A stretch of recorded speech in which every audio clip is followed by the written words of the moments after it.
এত বড় মিডিয়ার না এইভাবে বললেন না না দর্শক ভাইয়ের সাথে আছি, খুব ভালো মানুষ, উনি মানবিক কাজ করে আমি যতটুকু জানলাম। তবে মানবিক কাজ করতে যে আমরা অনেক অমানবিকতা করে ফেলি, মানুষকে প্রমোশন করি বা মানুষকে প্রমোট করি, কিন্তু এতে যেন তার বিপদ না হয়। যেমন এই দোকানদার এখন বিপদে আছে, এত কিছু করা যাবে না যেন মানুষ বিপদে পড়ে যায়। তাহলে কিন্তু আপনি ইবাদতের বদলে টাকা ইনকাম সবাই করে ভিডিওর মাধ্যমে। তবে এই যে যেমন ভাত খাচ্ছি, এটাতে ওনার ইবাদত হচ্ছে যে একটা অল্প টাকায় ভালো খাবার খাচ্ছি, আল্লাহর কাছে আলহামদুলিল্লাহ বলতেছি, এটা ইবাদত।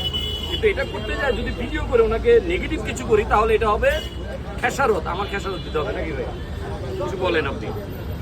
আমি আর বলার কিছু নাই। আপনি যে কথা বলছেন, আমরা চাই যারা অসহায় মানুষ আছে আপনি খান, অসুবিধা নাই।